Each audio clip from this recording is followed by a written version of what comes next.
one of the things that, of course, is interesting about Marjorie Taylor Greene here and the political moment we're in is that it was up until now, Democrats who really were kind of on the back foot on immigration. And now Republicans are having to answer for a lot. So I'm going to show you a few different videos. I want to give you a picture of what's happening on the ground in Chicago and some of the absolute insanity that is unfolding here. The first one, this is a local news report about ICE picking up this autistic 15-year-old who reportedly has the capabilities of roughly like a 4-year-old who was there with his family working at their stand and then went to go to the bathroom, and they kidnapped him and did not let the family know. Family couldn't find him for days. Let's go ahead and take a listen to this report.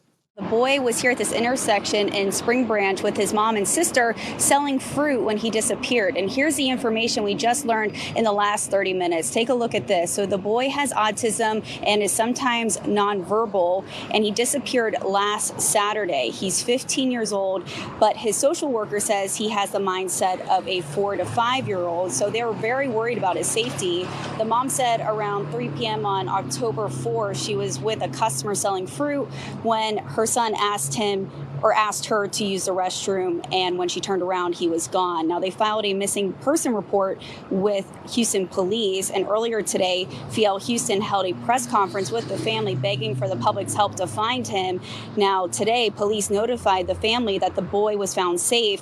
FL Houston said a law enforcement agency found him, and he's been at the Office of Refugee Resettlement Children's Detention Center since Monday. The family is undocumented, and they're trying to get him released from ICE custody. And I'm told that the mom just had a FaceTime conversation with her son in the last 30 minutes and is thankful he is alive and hopes to be reunited with him soon.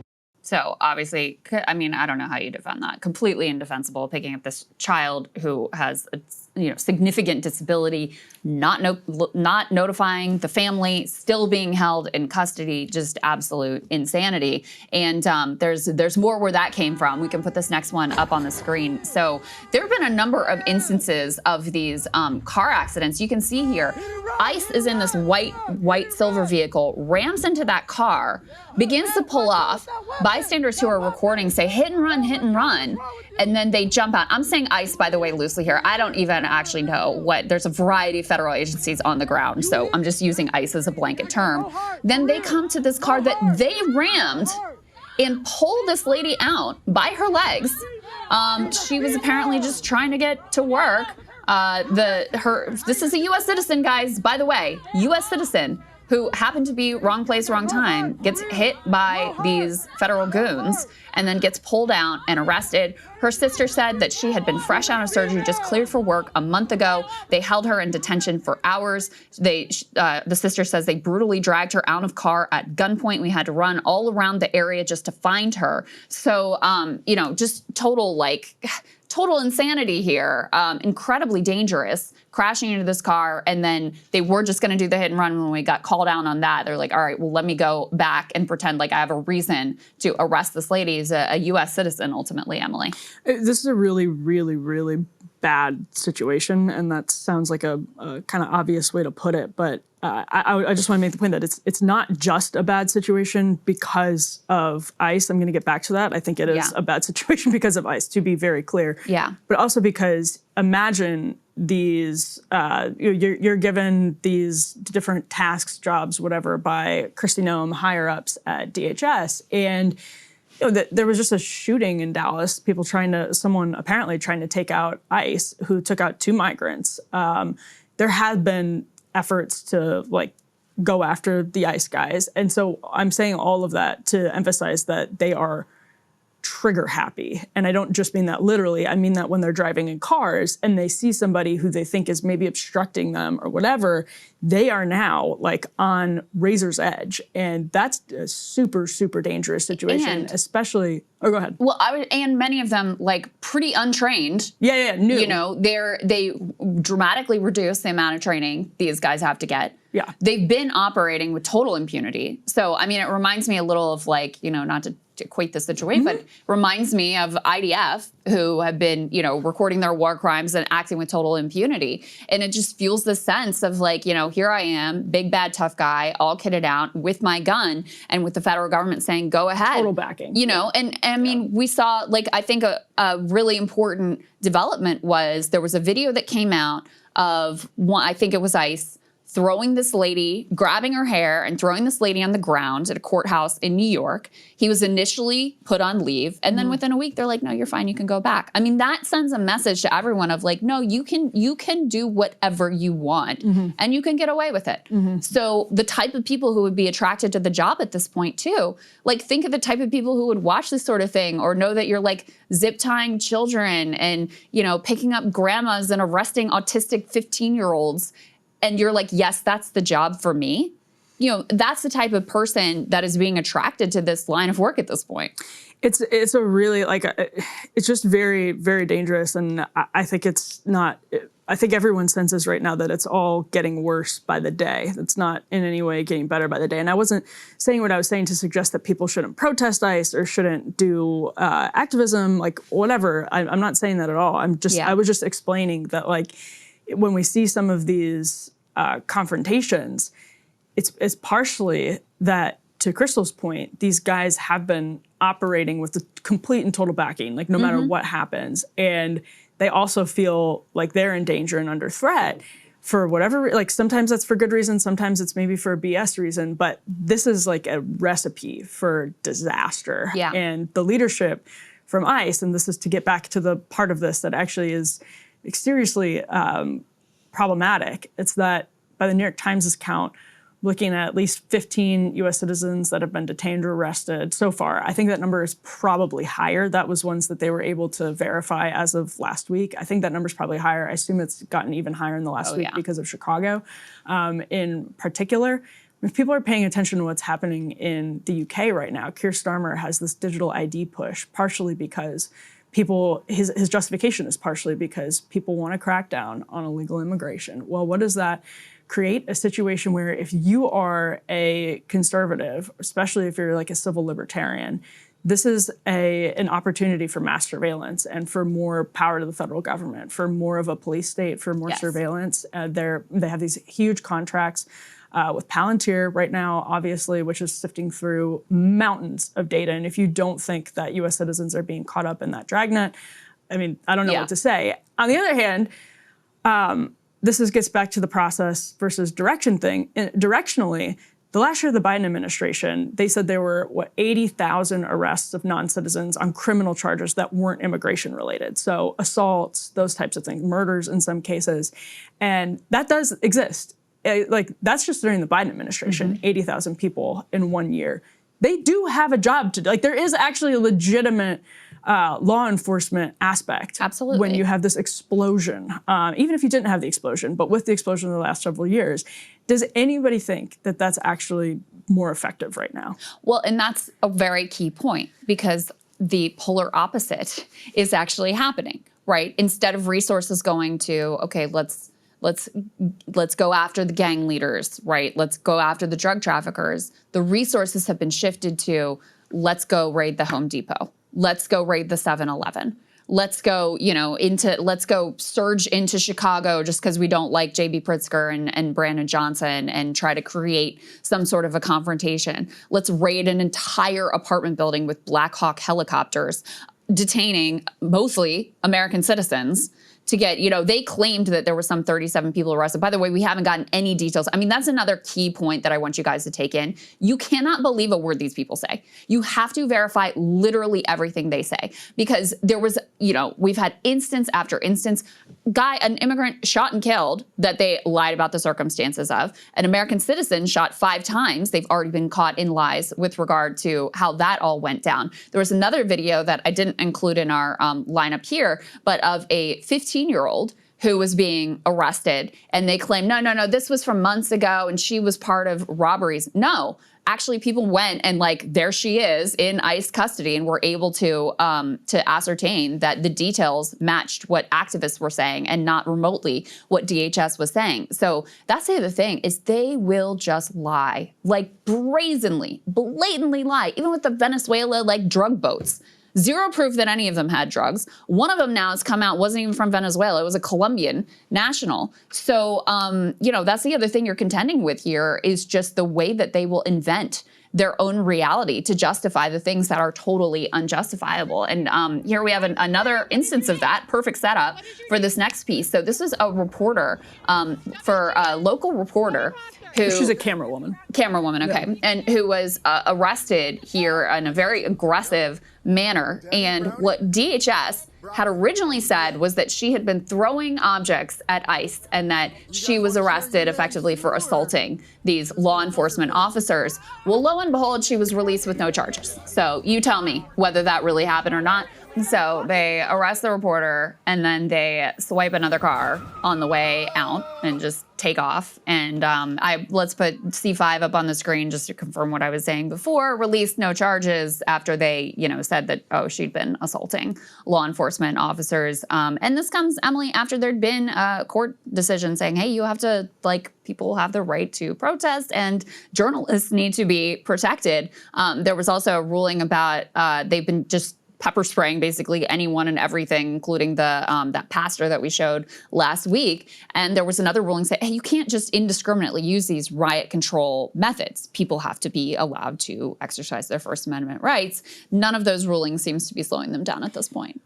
So, and in this case, it's I think a helpful example because there's a flurry of these videos coming out every day on social media. And they're obviously being used as political footballs, but in this case, there was a video that came out that did make it look like something had been thrown in the direction of the ICE vehicle. It's very strange because it's like, how was someone was she just standing on the street, like ready to throw it? Like, it does look like something is thrown at the ICE vehicle. That said, they obviously didn't have enough evidence to make that stick. Otherwise, that they would have kept her and made it stick. Yes. So the same thing has happened a couple of times. So for example, there was this video going viral of an ICE agent saying to a U.S. citizen, turn around or you're getting the dog.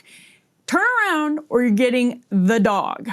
If you are a conservative, that should send chills down your spine. Mm-hmm. This U.S. citizen presented their driver's license, according to the attorney, presented their driver's license to ICE. Yep. And still ended up being detained, which is the easiest thing in the world to verify if someone is a U.S. citizen in a case like that. On the other hand, I have seen videos go viral where you don't see the part where someone is trying to actually obstruct or whatever. So it's these things are going everywhere. But at the same time, I would just say for people on the right who are looking at some of this stuff, watch the full video, read the full news coverage of some of these cases because you will find some really ugly stuff under the surface. And you can't, the same way you were skeptical of the government when it was Joe Biden. 1,000%. Be skeptical, please. Do not take these people's, and I feel the same, I think this administration is extreme in the way that they will just brazenly lie about something we can all watch with our own eyes. But your job as an informed citizen, and certainly our job as journalists, is to be skeptical of government claims and to not just accept them at face value, which is also a lesson that most of the news media needs to take as well. In any case, I've got one more here for you, which is another U.S. citizen, okay? I had read about this guy's case, and he, went on with Tim Miller over the Bulwark podcast to talk about his experience. So this is a U.S. veteran, okay, American citizen, who was on his way to work at a farm. He works security at this farm. And there were apparently protests in the area, and there was some ICE action in the area. And so he pulls up and he's trying to talk to the ICE agent and say, hey, I'm just trying to get to work here. And I'll let him describe what then ensues. Let's take a listen. They put me on suicide watch, and they put me in this cell. I'm naked in a hospital dress and just a concrete bed with a mattress, a thin mattress. And they leave the light on 24/7. There's a glass door. An officer's just always standing, sitting out there. The psychiatric nurse comes and checks on me once a day. And so from Friday morning to Sunday afternoon, when I'm released, I'm literally in that cell, naked, just in that room. What the fuck? With the light on 24/7. How is this real? Like, this is a nightmare. I mean, like, I was just the entire time I was in there, I was just hoping like I would just want to see my kids again. Like, literally, that's the only thing that matters. Like, I literally just want to see my kids. Did your family know where you were? Like, all they knew was that I was arrested by ICE, and that was it. They didn't know where they took me. They didn't know where I was. So he's there trying to get to work. Okay. He's trying to talk to the ICE or whoever else is on the scene. Like, hey, that's my place. I'm not trying to protest. I'm just trying to get to work. They surround his car aggressively, like agents on all sides. And then they're giving him all these contradictory directions. Get out of the car, go forward, back up. Mm-hmm. And so he's trying to comply. They spray tear gas. Tear gas is filling up his car. He's having trouble seeing. He's having trouble navigating away. They go away for a while. And then as he's trying to exit, they come back and surround his car again and break his window open and, aggressively arrest him. And then this, again, American citizen, held 4 days. No phone call to his family, no phone call to a lawyer, no nothing. You hear the degrading treatment he was subjected to put on suicide watch, forced in this, cell with a glass door, naked for days. And he was like, my ID is literally in the car that you dragged me from. Like, I can show you. And doesn't matter. Like, so if you think this just stays with immigrants or people that you think this would be acceptable to be done to, which, that's a whole other conversation. It doesn't. We already have so many instances of the way that they will just snatch up any American citizen who they don't like or gets in their way or looks a little too brown or is at the wrong job site or whatever. This guy is a veteran. This guy put on the uniform. Yeah, served the country. Our country. Yep. And it's another case where citizenship should have been easy to verify. I get that this was a big raid. This raid actually did, and it's sort of like the Southside apartment building that we were talking about earlier, Krystal. If you read people who had lived there for a long time, they pretty much there's some good reporting that it had an obvious gang problem, that it was like a place where legitimately it probably is room for ICE activity. And it sounds like it was the same place. It was the same case in this situation, although not from a criminal perspective, but from just a non-citizen. Undocumented labor. Yeah, or maybe they had asylum, I don't know. But whatever it was, it sounds like there were people who were non-citizens that were working there, that the ICE was whatever.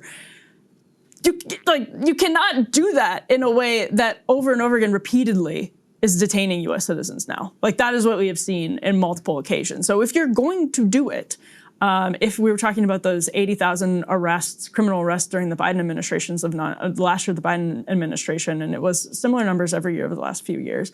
So if you have that many criminals in the country, legitimate criminals in the country, you are hurting efforts to actually do that by making the entire process less legitimate.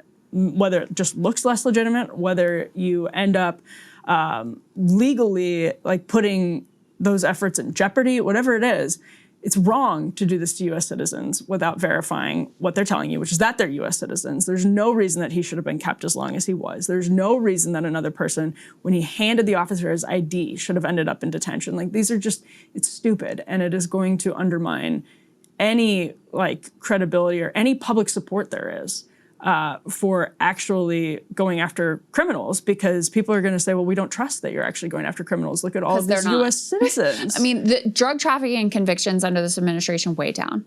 Human trafficking convictions under this administration way down. Because as a percentage? No, in total overall numbers.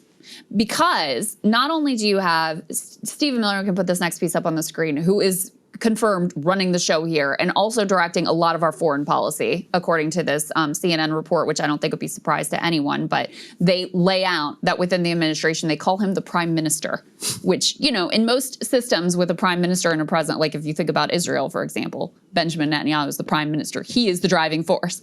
But in any case, what Stephen Miller has prioritized, not just with ICE, but with DHS overall, with CBP, with FBI, is to push them all into these shows of force at, farm raids and Home Depot raids and whatever. So if you're pulling FBI off of legitimate casework to send them in to get kitted up and raid a farm or whatever. Oh, right. Of course, you're going to have less actual law enforcement going after the bad guys. And that's, in fact, what we have seen. So even though the language they use is about criminals and going after the worst of the worst and all of this, the reality is the polar opposite of that, because of where they've put their resources are about going after, the fruit stand vendor or the autistic child of the fruit stand vendor, rolling up on schools at pickup time and those sorts of things. That's where they've pushed their resources, rather than the more tedious and difficult casework that is required to actually go after the violent criminals and the bad guys you would want them to. It's such a mess. I mean, sounds obvious. It is obvious. It's just a mess. And maybe it actually does. I shouldn't say that, because maybe it doesn't sound obvious, because I think that's part of what bothers me about a lot of this. A, the immorality. Then B, I feel like they're taking advantage of, to some extent, conservatives who just believe, like Marjorie Taylor Greene said this in a way too. She was like, there are people who waited in line for these rallies in the cold, and they're the ones that are now being given the back seat to people in Trump's orbit who maybe hated him before, or spent money, in the case of Mark Zuckerberg, to defeat him. And there are a lot of those average people who put their trust in this administration not to create more of a surveillance state and to create more lawless federal enforcement, and not to detain U.S. It's like they put their trust in the administration, and I get this is why I don't put any trust in any politician, and that's probably why I'm in media and journalism. It's probably the same with you, Krystal. I don't trust people in positions of power, but people did trust them, and it just feels like I know a lot of people support tough immigration enforcement, and I understand where that comes from, of course. But when you dig into a lot of these stories, it's farcical what ends up happening with, again, veterans, people who served the country, who are U.S. citizens. It just obviously sucks. So they're taking advantage of well-intentioned people who trust them. Yeah, and I think Zoran said this, and I think this was well said, is this is what's being given to people in lieu of dealing with the cost of living crisis, in lieu of delivering for them economically. Is we'll give you an ASMR video of people being deported. We'll give you, a show of force in a blue city that you may think is scarier, where you don't like the political leadership. That's basically what people are being fed in lieu of actually bringing down prices and addressing their economic needs. One last note I just wanted to mention about that Stephen Miller piece from CNN, which is interesting for this block, but also just an interesting thing for us to know going forward and to take note of, is that basically Stephen Miller Miller and Rubio are more important for Department of Defense policy than Hegseth. And so here's the line. They say Pentagon officials now routinely present Stephen Miller and Marco Rubio with operational options and relevant data. They then decide what to do with it and work directly with Chairman and Joint Chiefs of Staff Dan Kane to execute their military plans, said the source, who characterized the two men as far more involved than Pete Hegseth in deciding how the military is used. Hey, if you like that video, hit the like button or leave a comment below. It really helps get the show to more people. And if you'd like to get the full show ad-free and in your inbox every morning, you can sign up at breakingpoints.com. That's right. Get the full show, help support the future of independent media at breakingpoints.com.